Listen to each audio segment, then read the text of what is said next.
اللہ حاضرین کرام السلام علیکم ورحمۃ اللہ تعالیٰ وبرکاتہ۔ وعلیکم السلام ورحمۃ اللہ۔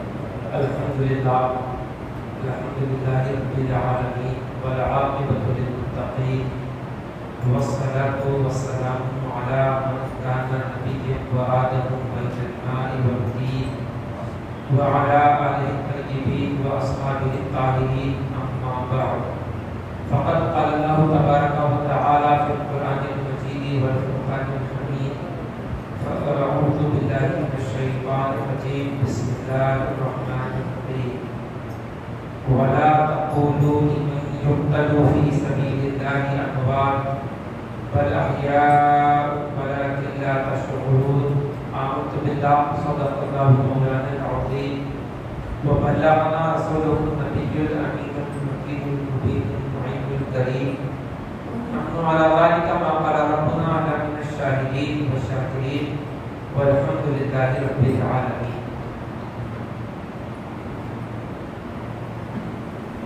کچھ سننے اور سنانے سے پہلے آئیے ہم اور آپ سب مل کر انتہائی خلوص و محبت کے ساتھ آقا نامدار شفیع روز شمار دونوں عالم کے مالک و مختار سید ابرار حبیب پروردگار گلشن ہستی کی اولین فصل بہار مدینے کے تاجدار رحمت کردگار سیاح لامقام خاتم پیغمبر فخر رسول محمد سلیم سجام شہید شاہ دونوں مقام جناب محمد رسول اللہ صلی اللہ تعالی علیہ وسلم کی بارگاہ بے کس پناہ میں درود پاک کا نذرانِ محبت پیش کریں۔ پڑھی اللہم صلی علی سیدنا و شفیعنا و حبیبنا و مولانا محمد معدن الجود والکرم منبع العلم والعلم والحکم وآلہ و اصحابہ وبارک وسلم۔ صلو علیہ الصلاۃ والسلام علیک یا سیدی یا حبیبی یا رسول اللہ علیہ الصلاۃ والسلام۔ یہ ماہ محرم الحرام شریف کا مقدس مہینہ ہے اور آج محرم شریف کی 10 تاریخ ہے جسے ہم یوم عاشوراء کہتے ہیں۔ یہ عاشورے کا دن بڑی برکت والا دن ہے، بڑی عظمت والا دن ہے، بڑا فضیلت والا دن ہے۔ دنیا میں جتنے بھی مقدس کام ہوئے ہیں اسی 10 محرم کو ہوئے ہیں۔ بڑے بڑے کام 10 محرم کو انجام پائے ہیں اور احادیث مبارکہ میں آتا ہے کہ قیامت بھی 10 محرم کو قائم ہوگی۔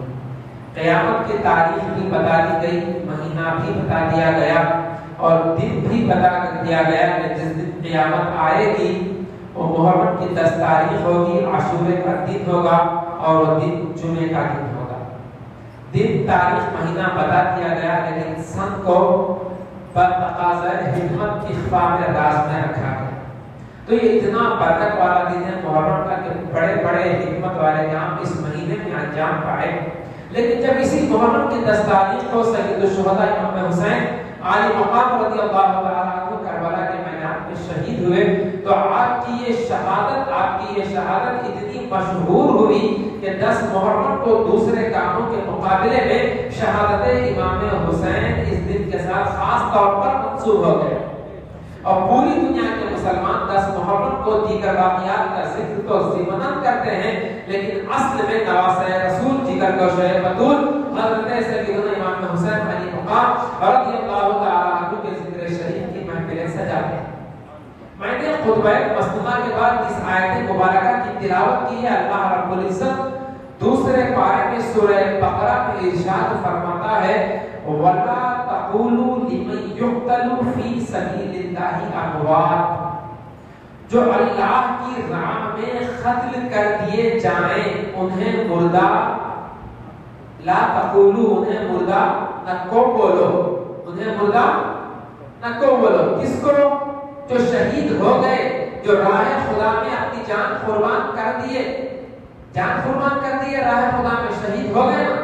اللہ تعالیٰ فرماتا ہے فی سبیل اللہ، جو اللہ کی راہ میں اپنی جان قربان کر دیا، لا تقولوا اموات، اسے مردہ نہ کو بولو، اسے مردہ مت بولو۔ پھر مردہ کیوں نہیں بولو؟ اسے مردہ کیوں نہیں بولو جبکہ وہ شہید ہو گیا، اس کی جان قربان ہو گئی، وہ اس دنیا سے اس دنیا میں چلے گیا، لیکن اللہ تعالیٰ قرآن پاک میں ارشاد فرماتا ہے راہ خدا میں جان قربان کرنے والے کو، شہید ہونے والے کو اموات مردہ مت بولو. پھر کیا بولنا؟ بل احیاء ولکن لا تشعرون، بلکہ وہ زندہ ہے. بل احیاء، بلکہ وہ زندہ ہے، ولکن لا تشعرون، لیکن ان کی زندگی کا تم کو شعور نہیں ہے. تمہیں ایسا سمجھ میں آ رہا ہے کہ شہید کا انتقال ہو گیا ہے، وہ میدان میں پڑا ہوا ہے، اس کے ہاتھ پیر کام نہیں کر رہے ہیں، نہ وہ بول سکتا ہے، نہ وہ سن سکتا ہے، نہ اس آنکھوں سے دیکھ سکتا ہے. تمہیں ایسا نظر آ رہا ہے. اب تم جب اس کے ڈیڈ باڈی کو دیکھو گے تو تمہارا دل بولے گا کہ یہ مردہ ہے. لیکن اللہ تعالیٰ فرما رہا ہے حقیقت یہ ہے کہ میری راہ میں جان قربان کرنے والا مردہ نہیں بلکہ زندہ ہے. وہ زندہ ہے. بل احیاء، بلکہ وہ زندہ ہے. یہ حدیث نہیں ہے، یہ قرآن کی آیت ہے. اور قرآن وہ اللہ کا وہ پاکیزہ کلام ہے کہ اللہ تعالیٰ قرآن عظیم میں ارشاد فرماتا ہے ذالک الکتاب لا ریب فیہ، یہ وہ عظمت والی کتاب ہے جس میں شک کرنے کی کوئی جگہ نہیں ہے. قرآن سراسر حق کا نوشتہ ہے. اللہ تعالیٰ قرآن پاک میں ارشاد فرماتا ہے ھذا کتابنا ینطق علیکم بالحق، ہمارا یہ نوشتہ تم پر حق بولتا ہے. قرآن اللہ کی وہ مقدس کتاب ہے کہ پروردگار عالم ارشاد فرماتا ہے ولا رب ولا یبس الا فی کتاب مبین، کوئی کچا اور سوکھا ایسا نہیں ہے جس کا ذکر قرآن شریف میں موجود نہیں ہے. اور قرآن گواہی دے رہا ہے کہ شہید زندہ ہے. شہید زندہ ہے. بل احیاء ولکن لا تشعرون، بلکہ وہ زندہ ہے، تمہیں اس کا شعور نہیں ہے. اب یہاں پر ایک بات کیا ہے، شہید زندہ ہے قرآن کا بتا دیا گیا. مردہ مت بولو، لا تقولوا مت بولو، مردہ نہ کو بولو، زبان سے مردہ مت بولو. اب ایسا ہو سکتا ہے کہ بھائی مر تو گئے، دنیا سے پردہ تو کرے، اگر مردہ مت بولو بولتے قرآن میں آیا ہے تو زبان سے نہیں بولنا ہوگا. دل میں تو سمجھ سکتے مردے ہیں بول کے، دل میں تو سوچ سکتے ہیں مردے ہیں تو مر گئے بول کے.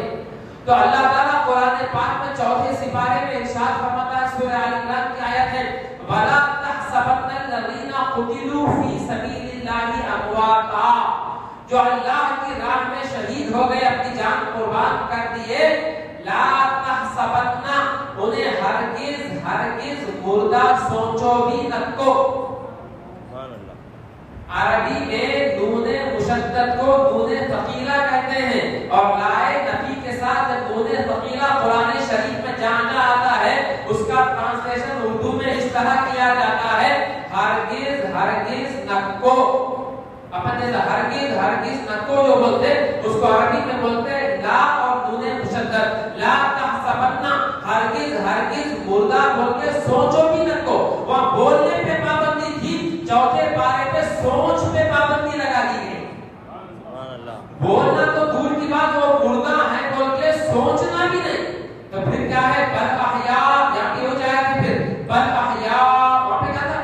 دوسرے بارے میں کیا تھا؟ بل احیاء ولکن لا تشعرون، وہ زندہ ہے، تمہارے کو پتہ نہیں ہے، وہ زندہ ہے، تمہارے کو شعور نہیں ہے، وہ زندہ ہے، تمہارے کو خبر نہیں ہے، وہ زندہ ہے، تم کو معلوم نہیں ہے. لیکن 4 پارے میں آیا ہے بل احیاء عند ربهم یرزقون، وہ زندہ ہیں، اللہ کے پاس انہیں کھانا دیا جاتا ہے، انہیں رزق دیا جاتا ہے. یعنی جیسا تم 3 ٹائم کھانا کھاتے پانی پیتے ہیں، شہید کی زندگی خالی ایسی زندگی نہیں ہے، جسمانی زندگی ہے. ان کو کھانا دیا جاتا ہے، پینے کے لیے پانی دیا جاتا ہے. شہید کی زندگی ہماری زندگی کی طرح ہے. بل احیاء عند ربهم یرزقون، بلکہ وہ زندہ ہیں، اپنے رب کے پاس انہیں رزق دیا جاتا ہے. اب یہاں پر سوچنے کی بات یہ ہے، حضرت عمر فاروق اعظم بھی شہید ہوئے، حضرت عثمان غنی بھی شہید ہوئے، مولا علی کے مرتضیٰ بھی شہید ہوئے، حضرت طلحہ بھی شہید ہوئے، حضرت زبیر بھی شہید ہوئے، حضرت سعد بن ابی وقاص بھی شہید ہوئے، حضرت عبد الرحمن بن عوف بھی شہید ہوئے. اور یہ جب سب صحابہ جو جنگ بدر میں شہید ہوئے، جنگ احد میں شہید ہوئے، جنگ صفین میں شہید ہوئے، جنگ خندق میں شہید ہوئے، جنگ احد میں شہید ہوئے، یہ سب صحابہ رسول پاک کے امتی ہیں.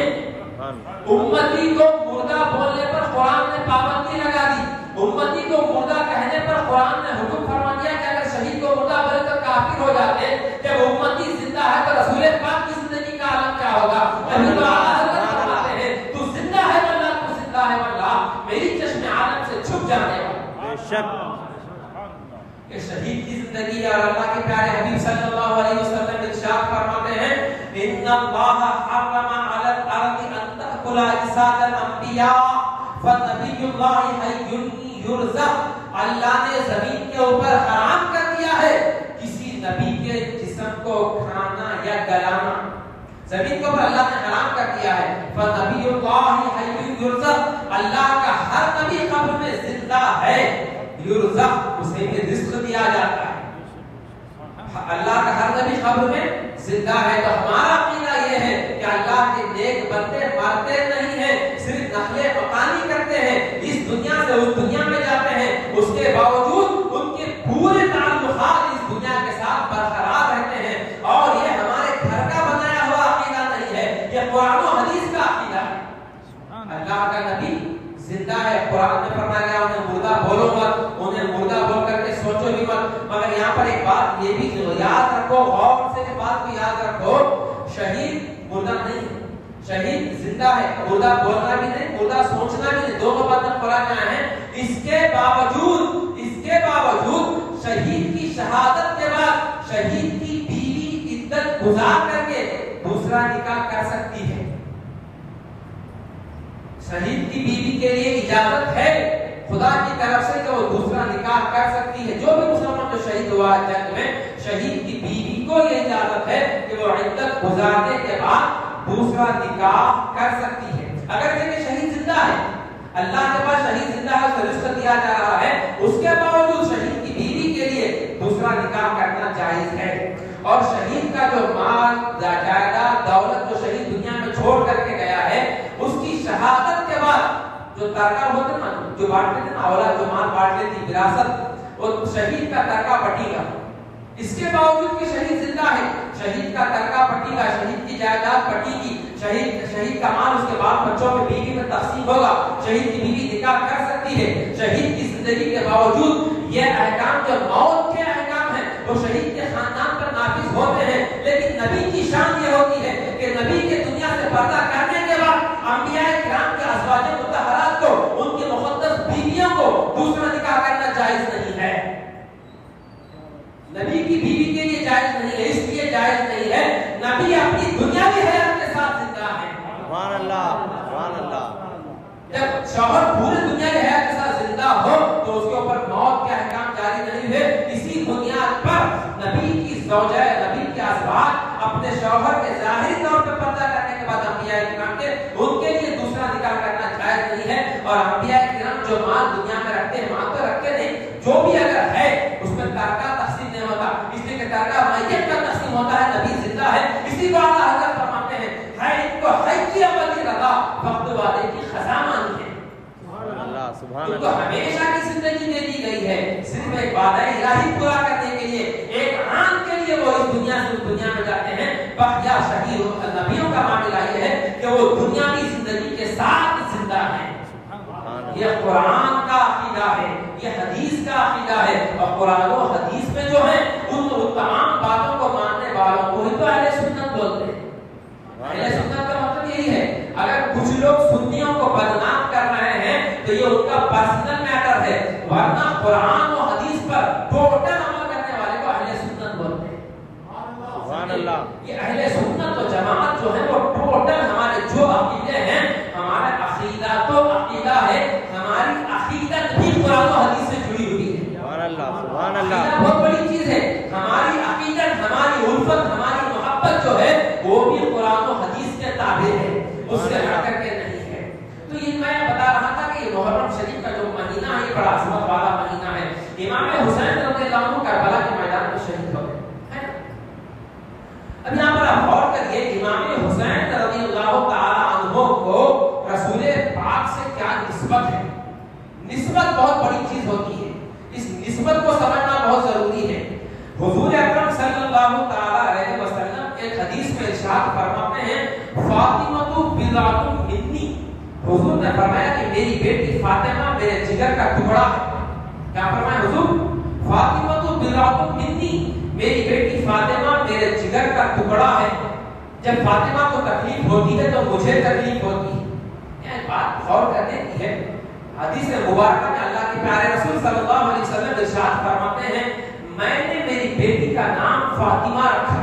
کیا رکھے حضور؟ میں نے میری بیٹی کا نام فاطمہ رکھا. فاطمہ کے معنی کیا؟ عربی میں فاطمہ کے دو معنی ہیں. اس میں ایک معنی یہ ہے، فاطمہ کے معنی ہے آگ کو بجھانے والی. سبحان اللہ. لگی ہوئی آگ کو بجھانے والی.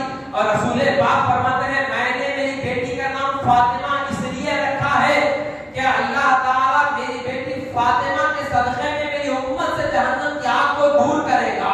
سبحان اللہ. فاطمہ کے صدقے میں میری امت کی بخشش ہوگی، اس لیے میں نے میری بیٹی کا نام فاطمہ رکھا ہے. اس کی حدیث کی تفسیر میں محدثین لکھتے ہیں حضرت فاطمہ آگ کو بجھانے والی ہے، تو فاطمہ زہرا کی قیامت تک پیدا ہونے والی جو اولاد ہے، جو سید ہے، وہ انشاءاللہ جہنم میں ہرگز نہیں جائے. اس حدیث کے نیچے لکھے ہیں محدثین جو عند اللہ جو سید سادات ہیں وہ حضرت فاطمہ کے صدقے میں جہنم کی آگ سے دور رہیں گے.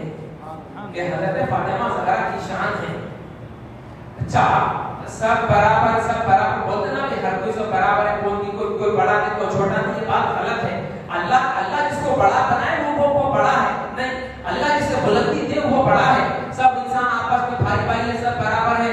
کوئی نماز پڑھے گا وہ اونچا ہو کے، ایسا نہیں ہے. نماز روزہ زکات حج یہ تو ہمارے فرائض ہیں، لیکن اللہ کے نزدیک جس کے مراتب کی جو ترتیب ہے وہ اللہ کے نزدیک وہ قائم ہے. جو بڑا ہے وہ ہر حال میں بڑا ہے. سارے مرد آپس میں ایک جیسے نہیں ہو سکتے کیا؟ نہیں ہو سکتے. ہر ایک کی شان الگ الگ ہے. عام آدمی تو عام آدمی ہے، ایک نبی دوسرے نبی کے برابر نہیں ہو سکتے. اصل نبوت میں تمام انبیاء برابر ہیں، لیکن مراتب سب کے الگ الگ ہیں. اللہ تعالیٰ قرآن پاک میں ارشاد فرماتا ہے تلک الرسل فضلنا بعضهم على بعض. تیسرے پارے کی پہلی آیت ہے یہ رسول ہیں جن میں ہم نے بعض کو بعض کے اوپر فضیلت دی ہے. بعض نبیوں سے بعض نبی افضل ہیں. منهم من کلم اللہ، کچھ وہ ہیں جن سے اللہ نے کلام فرمایا. ورفع بعضهم درجات، کچھ پیغمبر وہ ہیں جنہیں اللہ نے درجوں بلندی عطا فرمائی. سبحان اللہ. جب آپس میں رسول برابر نہیں ہے تو امتی نبی برابر کیسا ہو سکتے ہیں؟ بے شک. کیسا برابر ہو سکتے ہیں؟ نبی ہے، امتی ہے.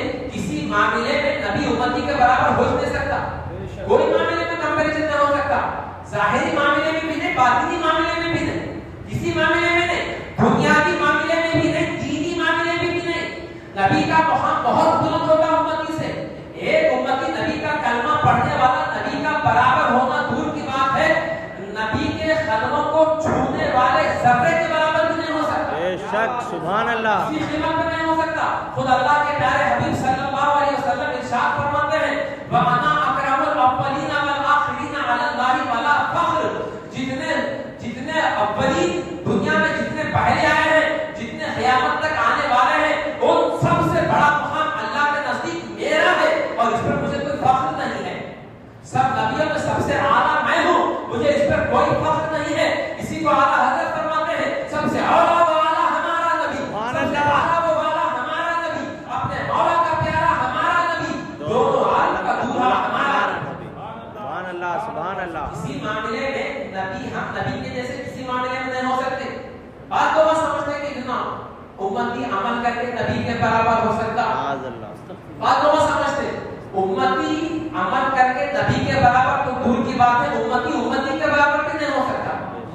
نبی تو بہت بڑی بات ہے. کسی معاملے میں نبی نے ہمارے میں کوئی کمپیریزن نہیں ہے، نہیں ہے. اب مثال کے طور پہ ہمارے ہاتھ میں 5 انگلیاں ہیں. ایک ٹھاکا ماتے ہیں ہمارے ہاتھ میں 5 انگلیاں، ٹھاکا ماتے وہ پکڑ سکتے ہو، اٹھا سکتے ہو، ویٹ لفٹنگ کر سکتے ہیں، ویٹ لیونگ کر سکتے ہو. اور ٹھاکا ماتے ہیں ہمارے ہاتھ میں 5 انگلیاں. یہ اس نبی کی انگلیوں کی شان کیسی ہے؟ ان کو بھی 5 انگلیاں ہیں، ہمارے کو بھی 5 انگلیاں ہیں. وہ تو ہمارے 5 انگلیاں مجبور و بےکس ہیں، نبی کے 5 انگلیاں مختار کل ہیں. سبحان اللہ. بخاری شریف کی حدیث میں ہے، اس میں ہے بخاری شریف کی حدیث میں ہے، اور یہی حدیث مشکات شریف باب معجزات صفحہ نمبر 532 پہ لکھی ہوئی ہے. عن جابر قال عطش الناس يوم الحديبية ورسول الله صلى الله عليه وسلم قالوا ليس عندنا ماء نتبضع به ونشرب. یا رسول اللہ حدیبیہ کے موقع پر 10,000 صحابہ کرام جلوہ فرما تھے. صحابہ کرام رسول پاک سے عرض کرنے لگے یا رسول اللہ یہ حدیث کس میں ہے؟ بولو نا بھائی. بخاری شریف. صحیح بخاری بولنا. صحیح بخاری شریف میں ہے. اکثر لوگ کیا کرتے ہیں اس کو صحیح بخاری بولتے ہیں، اس کا لمبا نام ہے اس کا شارٹ نام صحیح البخاری ہے.